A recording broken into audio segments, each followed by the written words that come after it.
This is Atlantic Television Network Global News at 9 p.m. First, the headlines. Police arrest 3 notorious kidnappers. INEC to begin PVC's distribution. Tinubu reshuffles cabinet. IMF slashes Nigeria's growth prospects.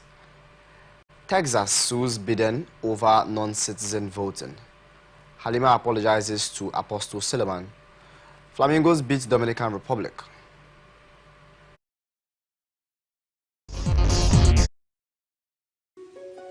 The people of Maiduguri need your help. A catastrophic flood has engulfed the city, leaving over 1 million residents stranded and fighting for survival. Entire communities are submerged, with people trapped inside homes and on rooftops cut off from food, clean drinking water and essential supplies. Health experts are warning of a potential outbreak of deadly diseases, and medical facilities are out of commission. The situation is dire. Helicopters, boats and high-riding trucks capable of navigating the treacherous, waterlogged areas are urgently required to reach the countless men, women and children still awaiting rescue. The Nigerian media is issuing a desperate plea to the government, humanitarian organizations, international actors and citizens across the nation. Step in now, before it's too late. For more information on how you can help, contact Professor Usman A. Tar, the Honorable Commissioner for Information and Internal Security, Borno State, on 0809-233-3955. Every second counts.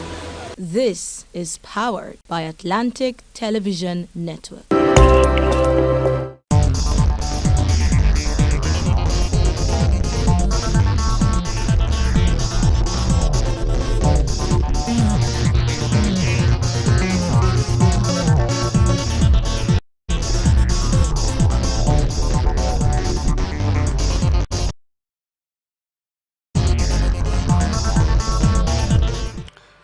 Welcome back, and now to the details of our stories.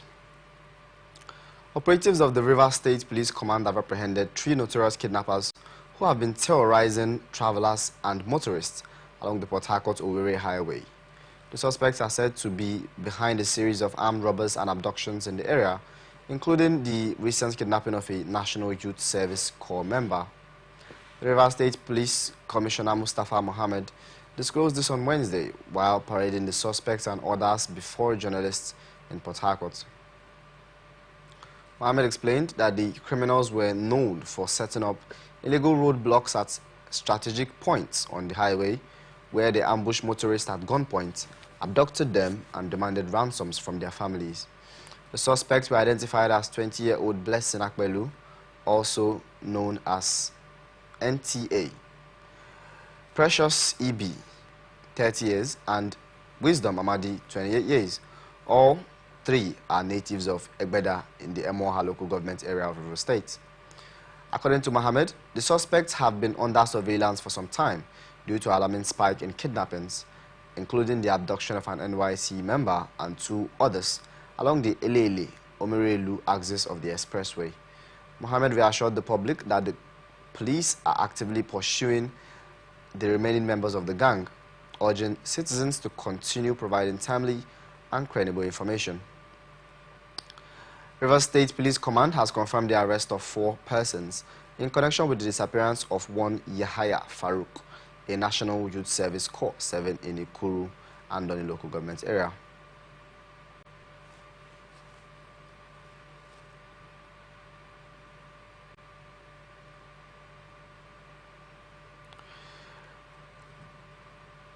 Analysts have advised the All Progressives Congress in Rivers State to ensure party unity.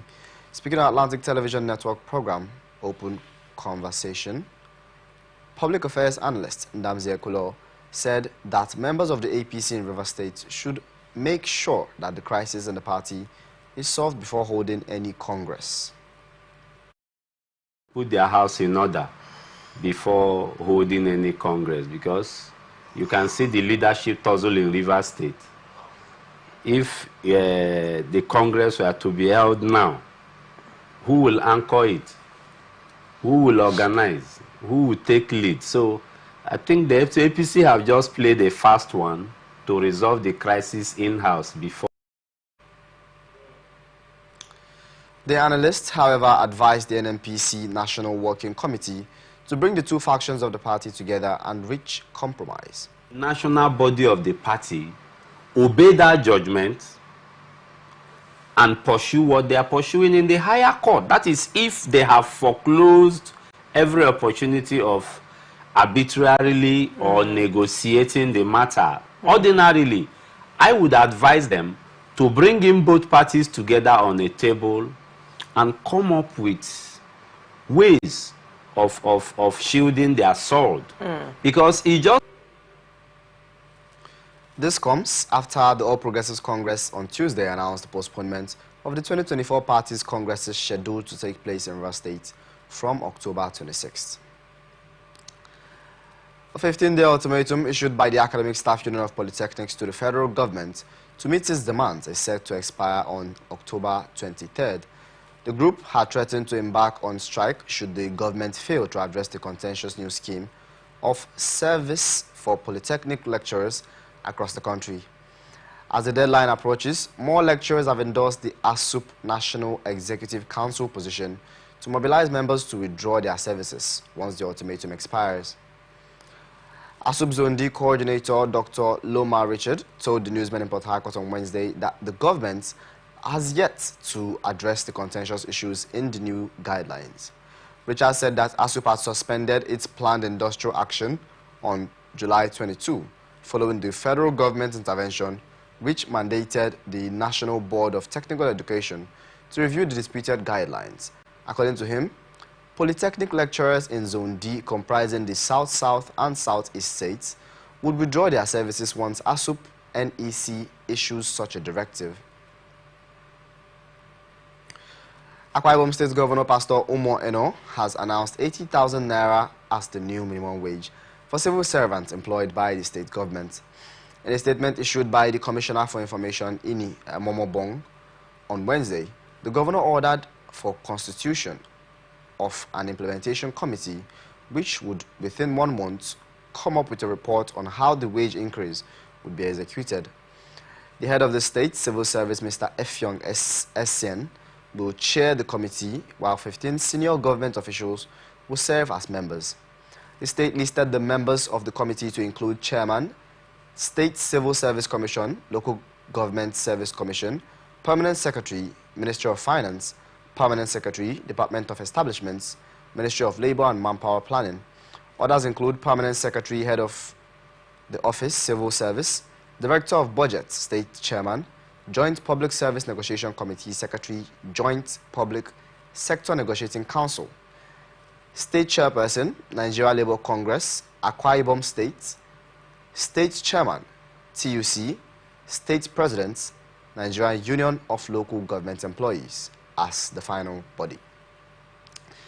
Commissioner for Transport in Cross River State, Pastor Ekpeyong Kobam, have confirmed that his ministry will begin to convert commercial vehicles from fossil fuel usage to compressed natural gas next week.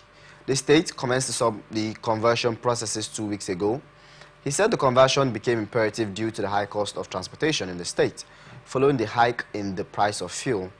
Kobam said the cost of a 4-capacity gas cylinder will go for about 800,000 naira. For instance, at the minimum. Depending on cylinder capacity, Kobam insisted that there would be no excuse for the price of the CNG to fluctuate to cause the commercial vehicles operators to raise prices. In an interview, Kobam disclosed that the government is meeting with commercial banks to sign an agreement on credit facilities for those who may not readily afford the high cost of the conversion. He stated that the government will deliberately ensure that all commercial vehicles are encouraged to convert, adding that the benefits are far-reaching as transport costs will drastically reduce. Edo State government, in a different news, said that it has released over 300 million naira relief materials to support flood victims in the state. The State Commissioner for Public Safety and Security, Kingsley Mwagbale, disclosed this during a press briefing in Benin City on Wednesday. Mwagbale however, appealed to the residents in the affected local government areas to move to safer areas to be prepared to assure them of their safety. According to him, residents in flood-prone areas should move to higher ground and internally displaced persons camp set up by the government across the state to avert casualties from flooding. According to the commissioner, the governor has charged the various local government councils to ensure that people vacate the affected areas. He posited that the residents have been mobilized to start process, noting that a local emergency committee has been set up for the purpose. Wagbali added that the other emergency response teams like NEMA, SEMA and Red Cross with the police have been mobilized. We want to Enugu now, where the Zonal Directorate of the Economic and Financial Crimes Commission have arraigned one Blessing David Agwa, a fake fertility nurse, before Justice Muhammad Garba Umar of the Federal High Court sitting in the Independence Layout, Enugu State. The EFCC disclosed this in a statement on X.com on Wednesday. According to the EFCC, David Agwa's criminal issues began on August 28, when the National Drug Law Enforcement Agency handed her over to the Anti-Graft Agency for investigation and possible prosecution after discovering she had presented herself as a medical fertility nurse, thereby defrauding unsuspecting victims.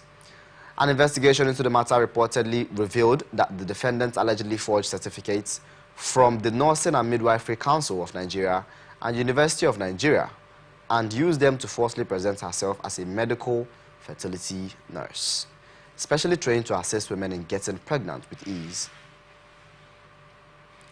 The statement revealed that the defendant was arraigned on 45 counts of charges bordering on fraudulent impersonation, forgery, and obtaining by false pretense to the tune of 28 million naira. It was also discovered that the defendant had successfully defrauded over 45 innocent women who fell for her false claims. After listening to both sides, Justice Umar reportedly adjourned the matter to November 12, 2024, for a ruling on the bail application. The defendant was thereafter remanded to the Enugu State Correctional Facility.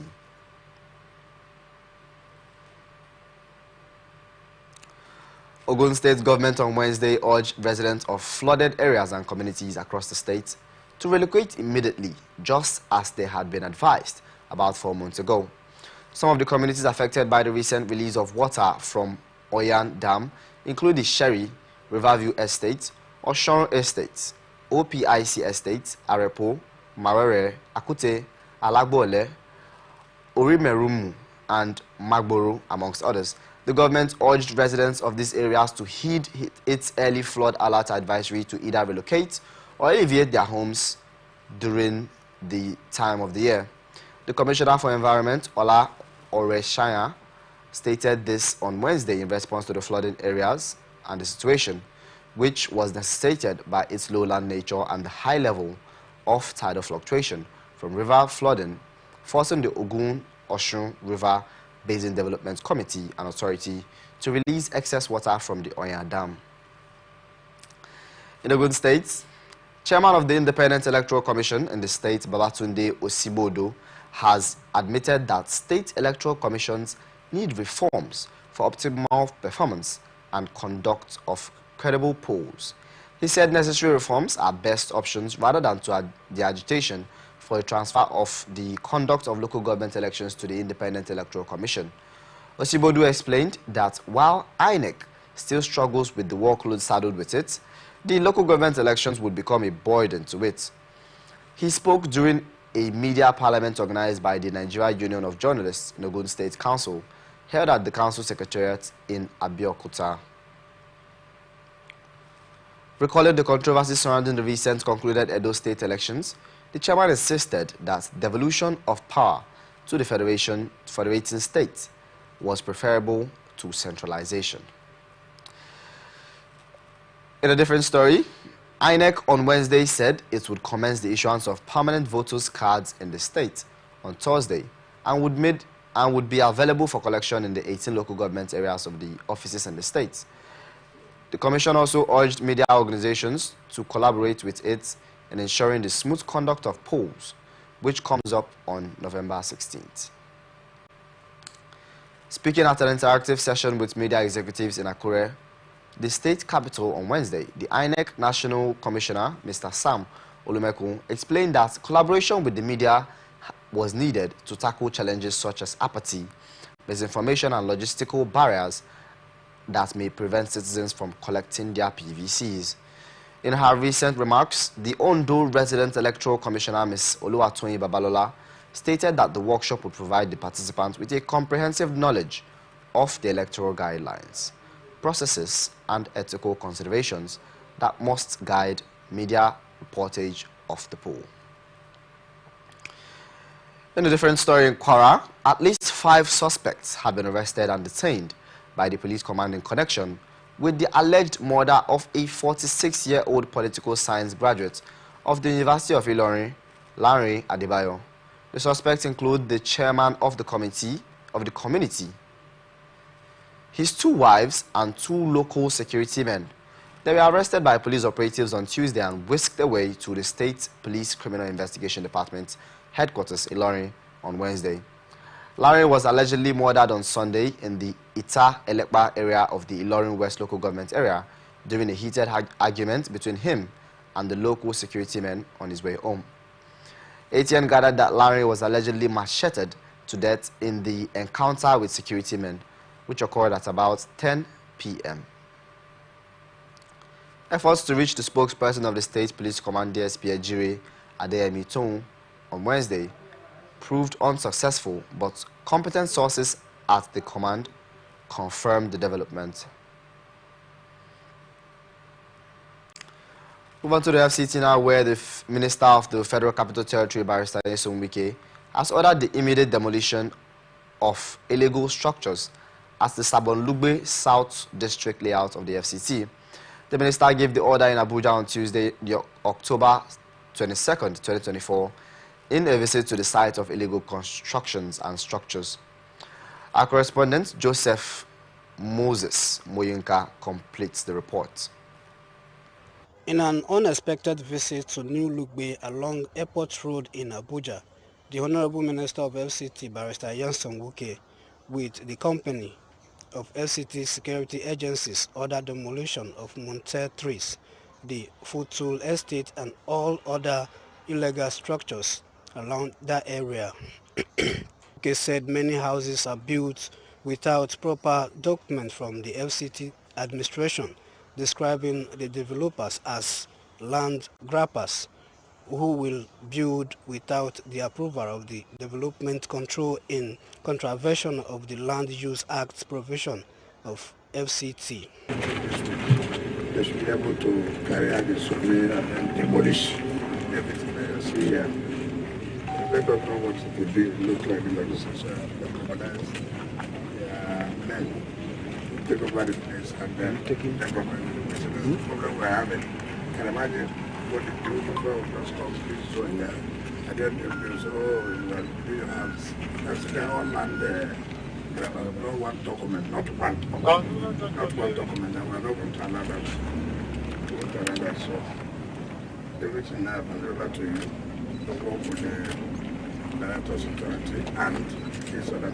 Wike directed the Director, Development Control and Town Planner to work with the various security agencies and the demolition process of the illegal structures to recover FCT lands and arrest anyone who obstructs the demolition process. So they can come back and do their work.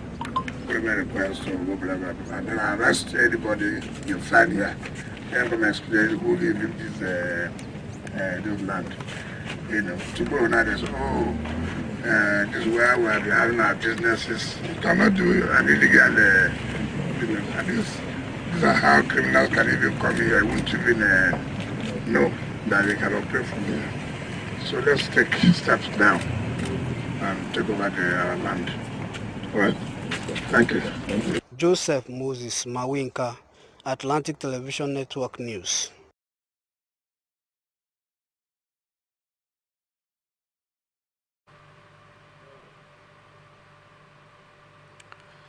FCTA has flagged off 2.5 kilometers construction of access road from arterial N11 Mabushi district to the ongoing construction of Judges Headquarters within Cadastral Zone BO7 Katampe District in Abuja.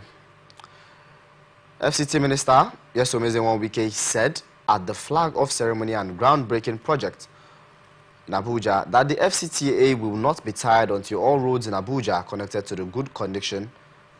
and in good condition and motorable as usual.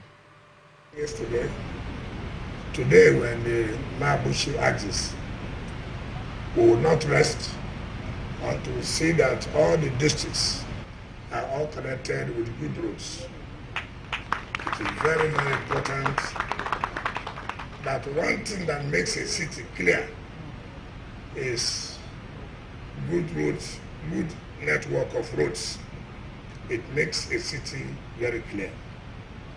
And as I can say, because people know that this road has been awarded, I can tell you that if you want to go and buy land now, it has skyrocketed more than 500%. That is what good roads can do. There are a lot of economic activities that will go on here. So I think that for a city like Abuja, we have no choice but to continue to provide the basic infrastructure like good network of roads. Again, I want to assure the contractor, be sure that CGCs are aware that we have made adequate provision to make sure that this road is completed within the time, which is in May next year, May 2025. The chairman, Senate Committee on Area Councils and Auxiliary Matters, David Jim Kuta, in a goodwill message encouraged Wike to continue his good work in the FCT. Network entails about 3.2 kilometers with a segment dual carriageway from Amadou Bello up to a point close to that Gishiri village as well. And then there are the networks which will add up to it. It's 3.2 kilometers in all. Along with this are going to be provided the conventional or requisite engineering infrastructure of water supply, storm, and drainages, as well as solar street lighting.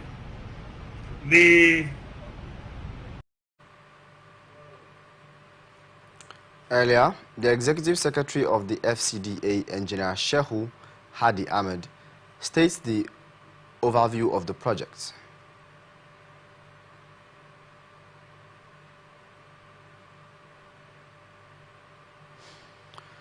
In a different story, Federal Capital Territory Command has clarified reports that one Miss Priscilla Ocheme was allegedly killed by her boyfriend, Ekoswehi Ise Elvis, at his residence in the Lugbe area of the territory. Reports had emerged that the deceased, who had left her house in the Kuru area to cool off after a minor misunderstanding with her widowed mother, was murdered by her boyfriend. But the FCT police, in a statement by the public relations officer Joseph Ade, said a preliminary investigation revealed that Priscilla died of a road accident on September 24, 2024. The PPRA explained that the deceased left the boyfriend's residence later that evening and was on her way home when she was involved in a fatal motorcycle accident at the Amala Moore Junction in Piakasa. She said the accident was witnessed by two laborers, Jerry Amos and Moses Bala, who were working nearby at a brick-producing factory when the incident occurred. According to her, Priscilla was rushed to the Piakasa Health Center for medical attention, after which she was referred to the Federal Medical Center, Jabi, accompanied by two police detectives. In Benue State, High Court sitting in Makurdi on Wednesday declined a motion seeking an investigation of the court registry. The court consequently fixed 30th October 2024 for the hearing of all applications and the substantive suit. The application, which was brought by the APC, prayed the court to order the registry to investigate the alleged appearance of council signatures on the originating motion and stay of proceedings pending the outcome of the inquiry. Ruling on the motion, Justice Kume held that the determination of the instant motion would prejudice the pending preliminary objection to the competence of the suit, which has similar grounds and effects. The legal team of the Benue State Chairman of APS, Austin Agada, represented by the FA No More, who appeared with several lawyers, asked for adjournments to look into processes that were served on him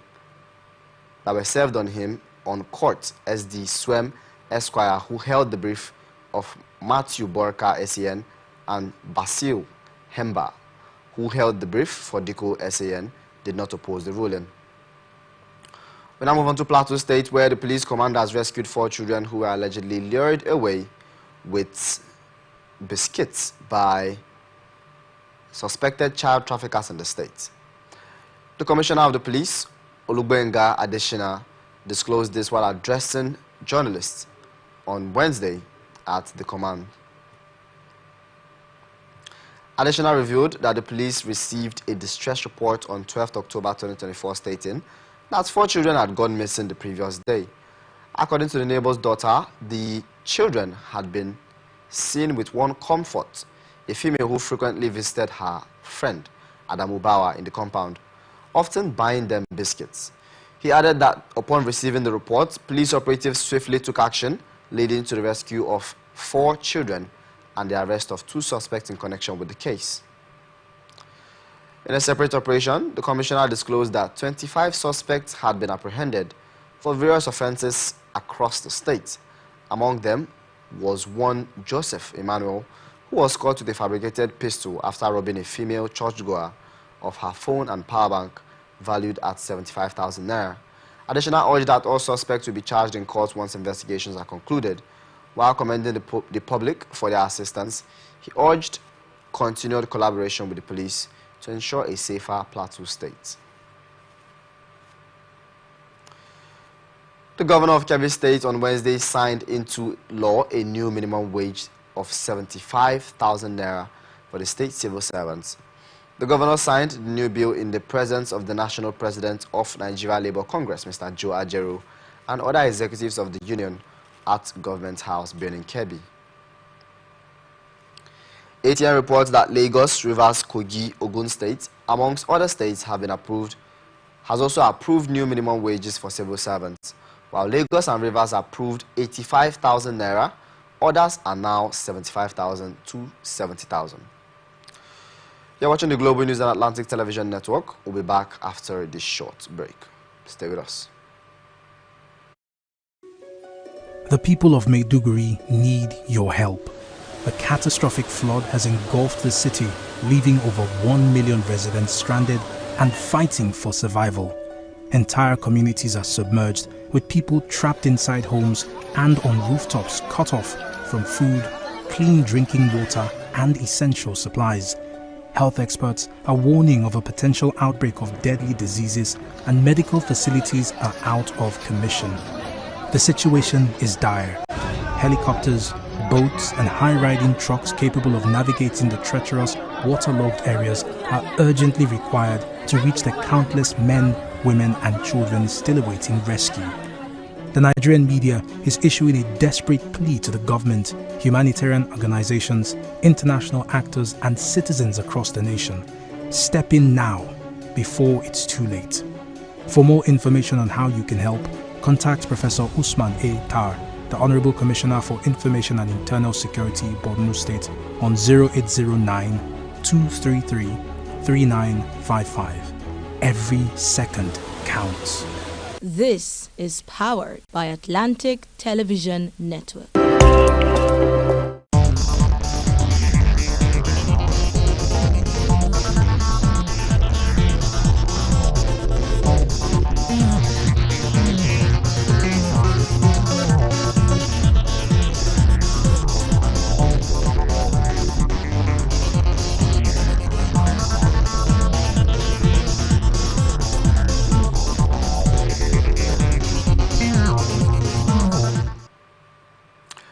A warm welcome back. This is Global News on Atlantic Television Network. Now to the rest of our stories.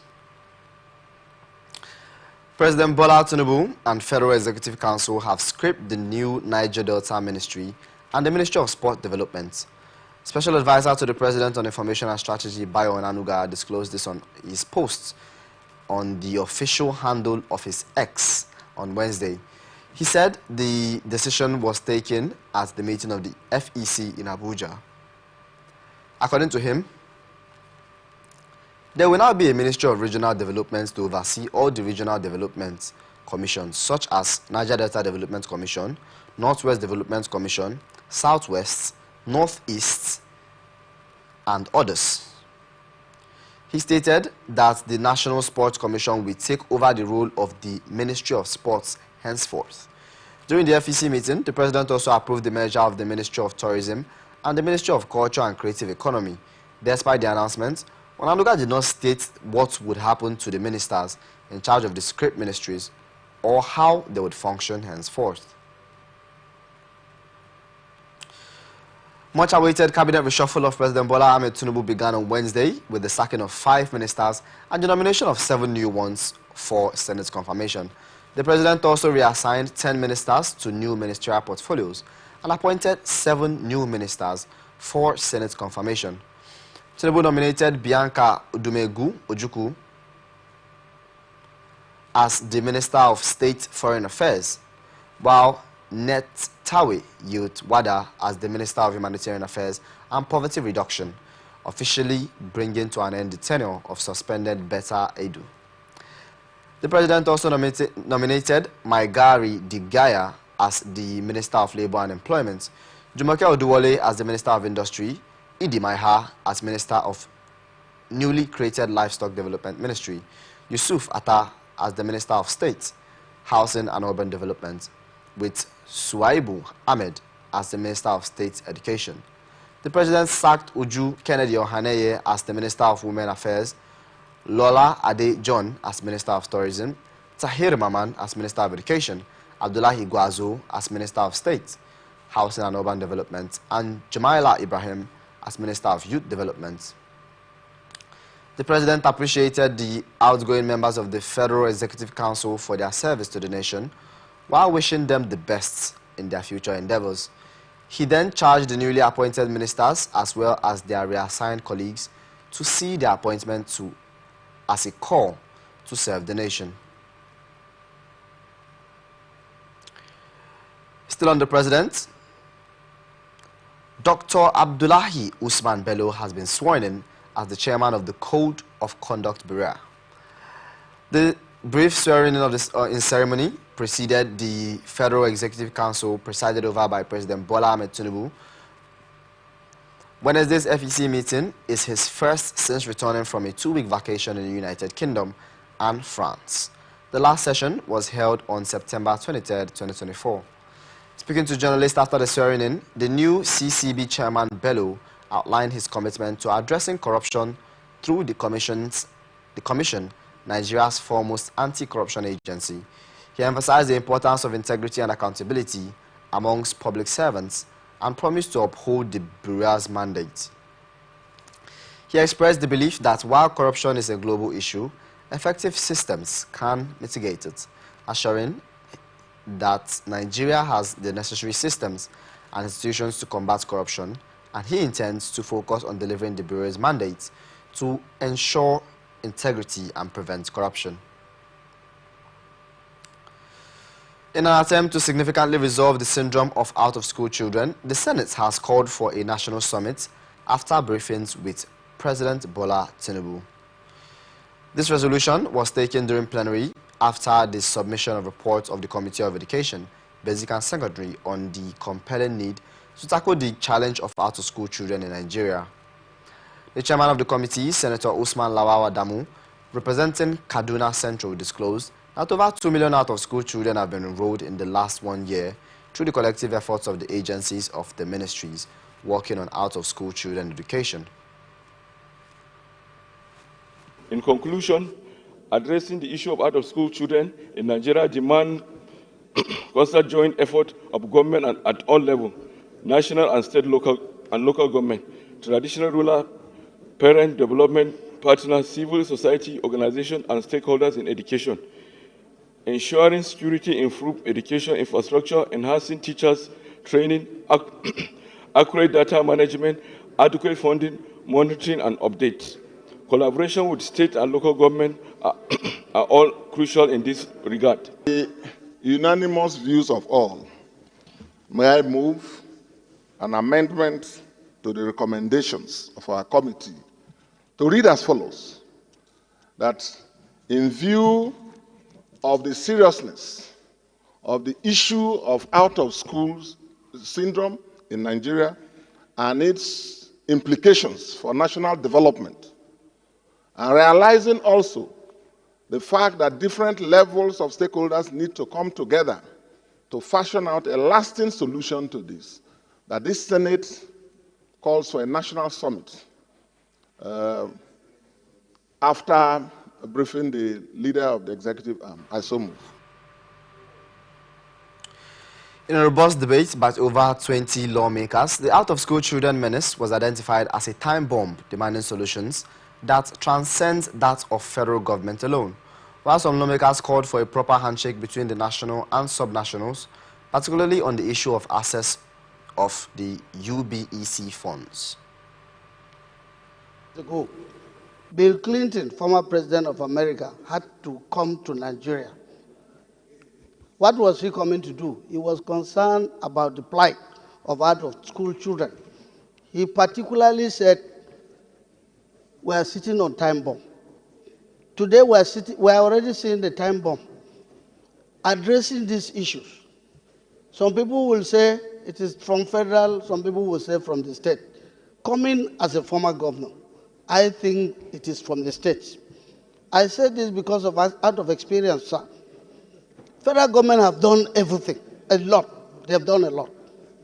When we attempted Al-Majiri school, taking back children, compulsorily forcing them to go to school, it ended with a religious dimension, and it died down.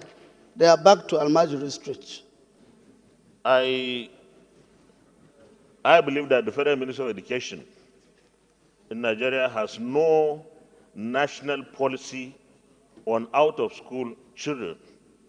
Mr. President, the National Council on Education must have a clearly spelled out national policy on out-of-school children. We have 20 million out-of-school children, and in fact, could be more. And this is a huge challenge to not only our educational sector, but our national security, Mr. President. According to the President of the Senate, Senator Godswill Akpabio, out-of-school children have become potential bandits, exacerbating the need to curb the crisis. The Senate unanimously adopted the resolution for a national summit.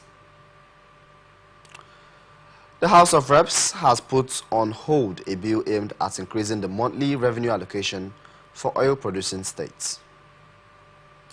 The bill seeks to amend Section 162, subsection 2 of the 1999 Constitution, which currently allocates 13% oil derivation to oil-producing states. The proposed legislation, sponsored by Awaji Inombek Abiante of Rivers State and 8 other members, seeks the increase and derivation fund to a minimum of 50%. Abiante urged that since all Nigerian states are rich in mineral resources, the bill would ensure that regions where these resources are excavated from receive a fair allocation of revenues according to the 50% or more formula. Speaker, you have sat down there and you have referred several alterations to the Nigerian Constitution to the Constitutional Review. So if Abiante is being singled out today, it goes to show that whatever we are saying and doing here is of no consequence, of no effect. This is not the case. Mr. Speaker, please. Mr. Speaker, please, sir. Please, sir. You asked me to expatiate. The portion that I have only requested to be altered is to look at the principles of derivation. We have even passed a part of what I am asking for. In this same house today, on bill number 9, It talks about derivation principles. Is it about but the subject matters are different? They are the same. They are the same subject matter. You should not. Please, I don't want you to be sentimental or please sit down. Mr. Speaker, I'm requesting an alteration to the derivation percentage. That's all. Sit down, please. However, some lawmakers expressed concern, citing a lack of detailed information about the bill. As a result, the bill was stepped down. The simple amendment we're trying to do is provided in only 7 sections. If this is passed, we hope and pray that there will be more competence in choosing people, well-deserving Nigerians to be given national awards. The amendment and intendment of this bill is simple. It is to make the award and nomination for national awards to be the mover of this bill with the 7 other people. I would say they're a bit economical to the House, because we need to know under which principles would they want to amend Section 162, subsection 2 of the Constitution. We need to know the principles behind that. They need to break it down, let us know the rationale, because we don't have the bill. Amend or alter any section of the Constitution, I think is very important. We know what it is and what we are dealing with. The President often received of advice from Revenue, Mobilization, Allocation and Fiscal Commission shall table before the National Assembly proposal for revenue allocation from the Federation account. In determining the formula, the National Assembly shall take into account allocation principles, especially those of population, equality of states, internal revenue generation, land mass, terrain, as well as population density. Mr. Speaker, I believe this is very fair to every section of this country. Where we have constitutional amendments that are very, very sensitive, we need to take time to go through and see the whole content before we take decision. In a related development, a similar bill sponsored by Honorable Mark Esset of Akwa Ibom, which advocates for 60% revenue allocation for oil-producing states, passed its second reading in the House. Speaker has stated, Mr. Speaker, this bill seeks to encourage states, all the states of the federations, to develop all the God-given natural resources that we have. It will discourage states from overdependence on the federal allocation that comes to their states. And Mr. Speaker, as you all know, there are processes ongoing that many of the laws we find in the exclusive list. There's been an agitation that they should also be moved to the congruent list, where states can have equal rights.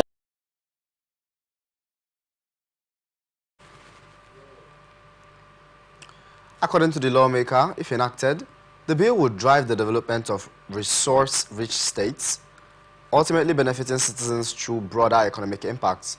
The House of Representatives has also passed for second reading a bill seeking to reappeal the National Honours Act, Cap 43N, Laws of the Federation of Nigeria 2004, and Nigerian National Merit Act Award, Cap 122N, Laws of the Federation of Nigeria 2004. The bill proposes the establishment of the Nigerian National Honours and Merit Award Commission to oversee and regulate matters related to national honours and merit awards in the country. Leading the debate, Honorable Babajimi Benson of Lagos explained that the bill aims to create a commission responsible for managing and regulating all issues relating and related to national honours and merit awards in Nigeria. The simple amendment we're trying to do is provided in only 7 sections. If this is passed, we hope and pray that there will be more competence in choosing people, well-deserving Nigerians to be given national awards.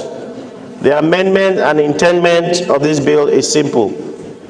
It is to make the award and nomination for national awards to be merit-based. It's that simple, Mr. Speaker, and I so propose that this bill be passed for a second time. Federal Ministry of Housing and Urban Development has declared a 60-day ultimatum for all federal certificates of occupancy title holders and owners to settle their debts, warning that failure to comply would lead to the revocation of their titles. This announcement was made by the Minister Ahmed Dangiwa during the address at the 29th Conference of Directors of Lands in Abuja on Wednesday. Dangiwa warned that the non-compliance has resulted already in the loss of trillions in revenue for the federal government. The minister stressed that such losses can no longer be tolerated under the renewed hope agenda of the president, as the government urgently requires these funds to support critical development initiatives.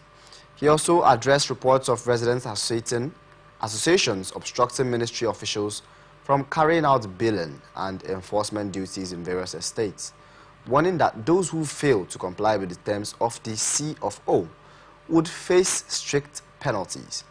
He also highlighted ongoing land reforms, including a landmark partnership with the World Bank to register and title land parcels nationwide.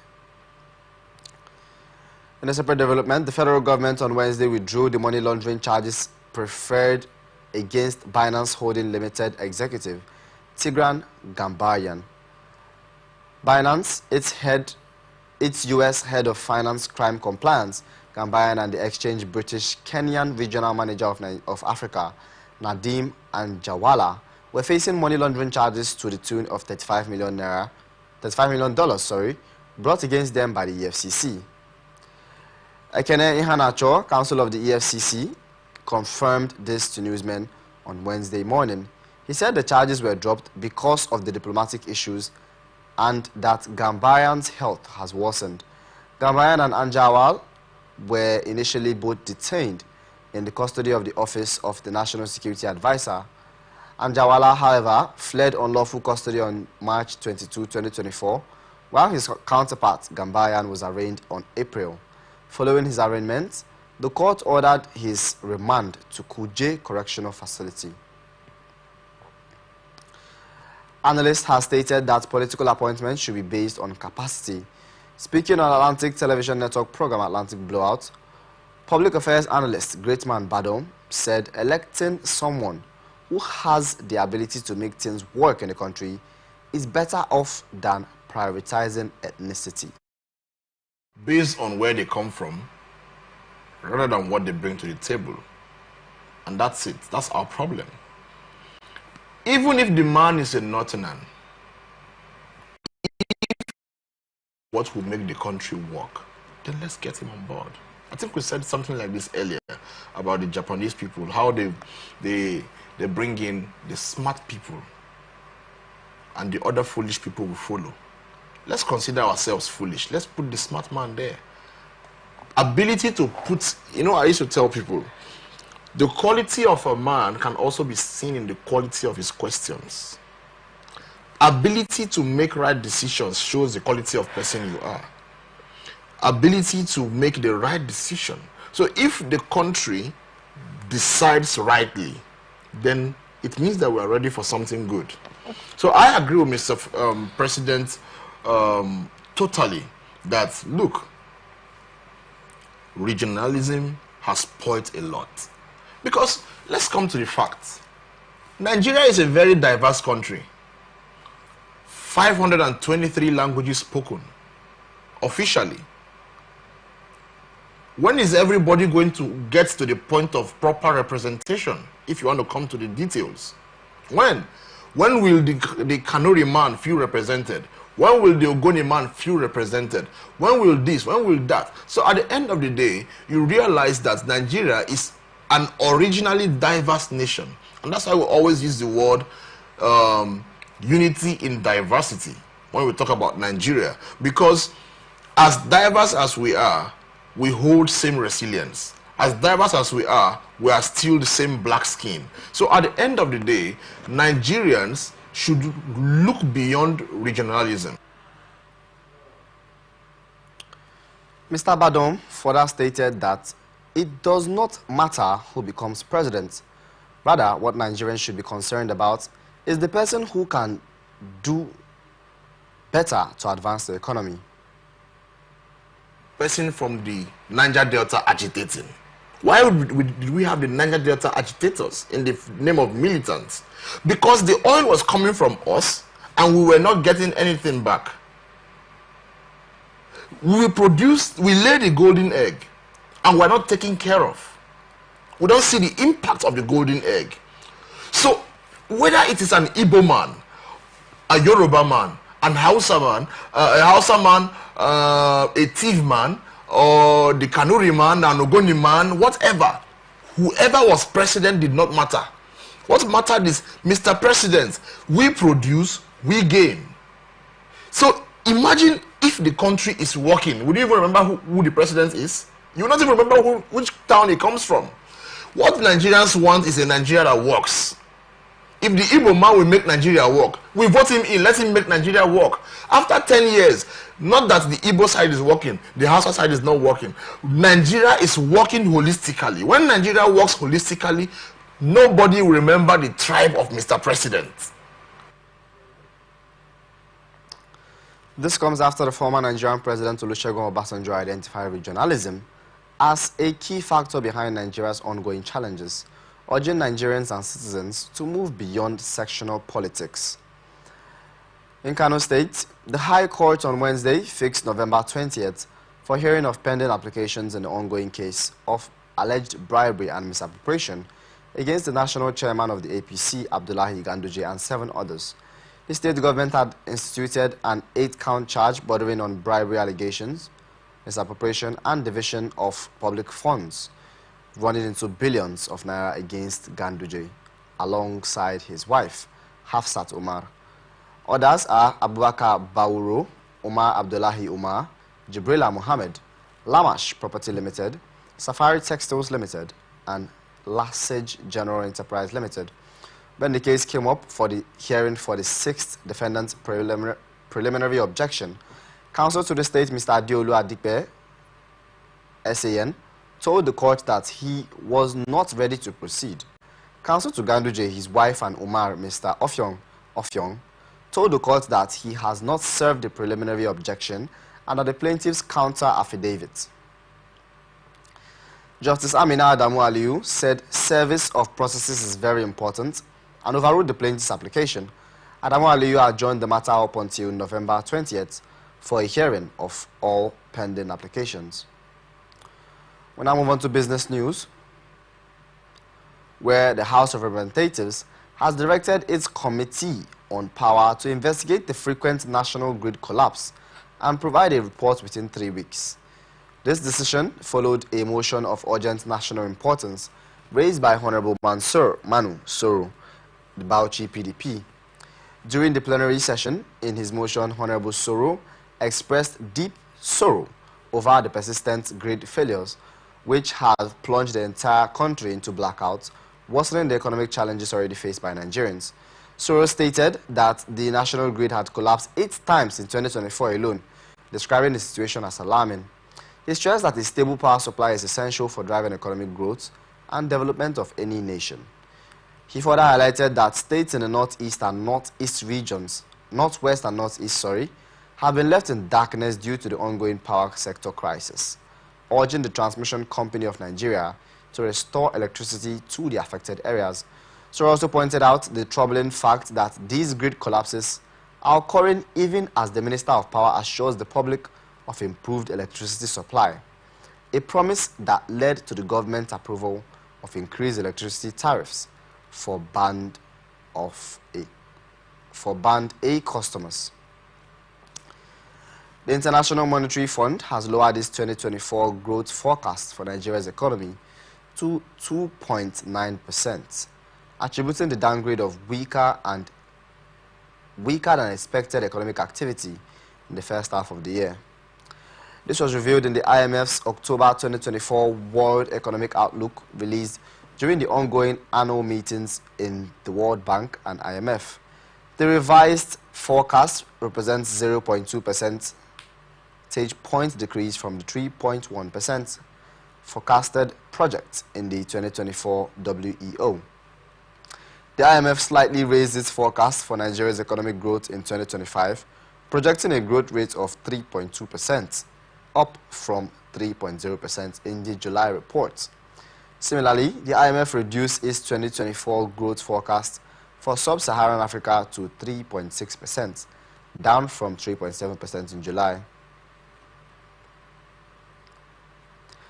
They further explained that in sub-Saharan Africa, GDP growth is projected to increase from an estimated 3.6% in 2023 to 4.2% in 2025. Speaking further on the report, the IMF attributed its downward revision to two major factors, which are agricultural disruptions caused by several flooding and security and maintenance issues hampering oil production. Dangote Petroleum Refinery has received 4 cargoes of crude oil from the Nigerian National Petroleum Company Limited under the Naira for Crude Sale Agreement.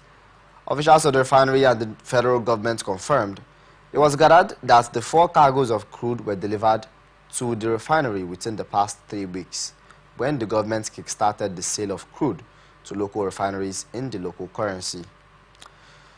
Informed sources about the local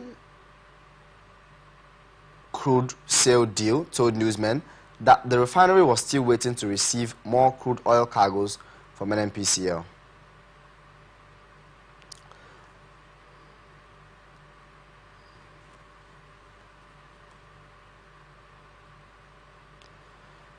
They also confirmed that $20 billion Lekki-based plant was now set to begin the direct sale of PMS, popularly known as petrol, to domestic dealers. A source told Technical Subcommittee of the Domestic Sale of Crude Oil in local currency, who did not want to be mentioned because he was not permitted to speak with the press, confirmed that more cargoes of crude would be delivered to the Dangote refinery in coming weeks.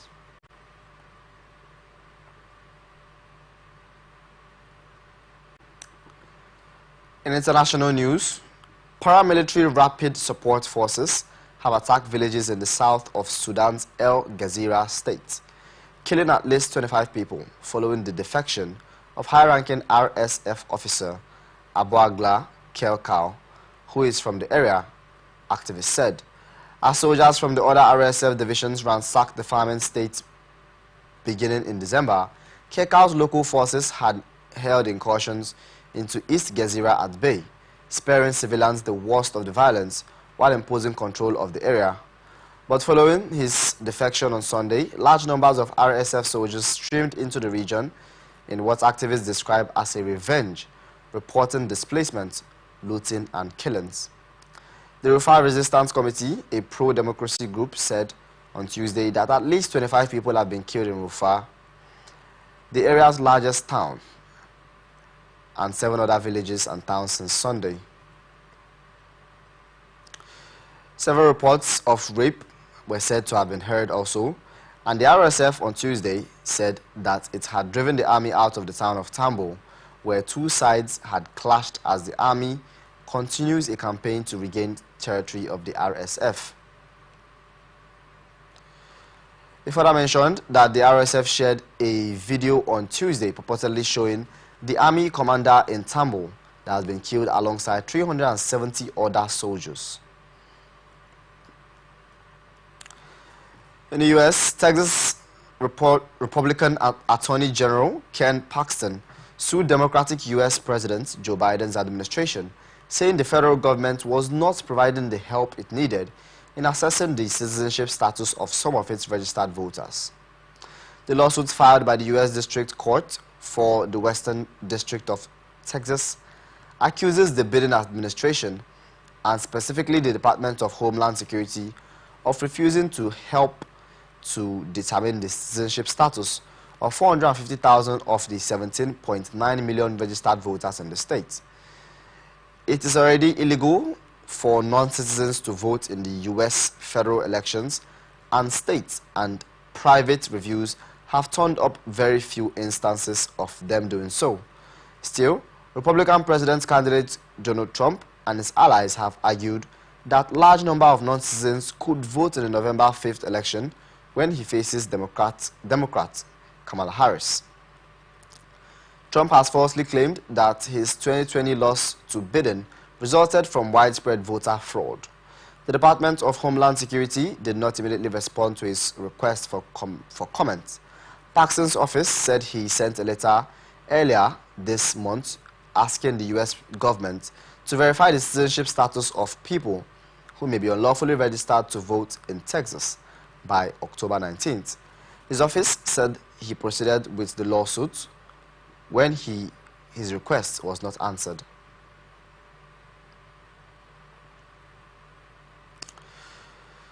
In sports, 89 minutes late goals helped Nigeria's women's under-17 national team, the Flamingos, to beat hosts Dominican Republic early on Wednesday in Santo Domingo in the ongoing FIFA 2024 Under-17 Women's World Cup.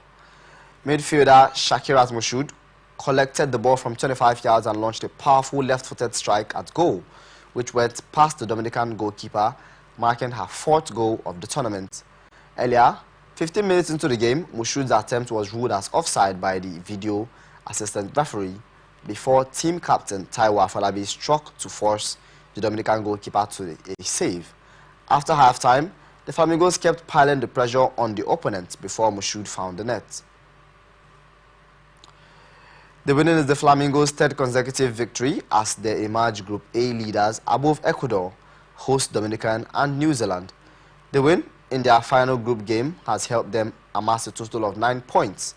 The Flamingos have been blistering form in the South American nation, winning the first 2 games, scoring 8 goals and conceding just 1. Coach Bankole Olowokore's side began the tournament with an emphatic 4-1 victory against New Zealand in the Group A opener in Cibao Stadium in Santiago de los Caballeros, and followed up with another impressive 4-0 victory over Ecuador.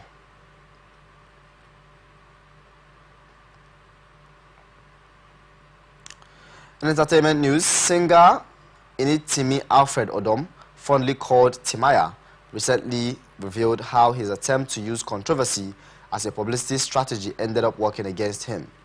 In an interview, Timaya explained that while the tactic was intentional, the media took it too far, leading to unforeseen consequences. Timaya revealed that he intentionally worked on reinventing himself following the fallout from his contentious actions. Over the years, the singer has been at the center of various scandals, such as reclaiming a car he had gifted to his former girlfriend, actress Empress Njama, post their split. He also clashed with producer Nico Gravity in the past, and just last year, fellow artist Terry G accused him of owing music royalty payments.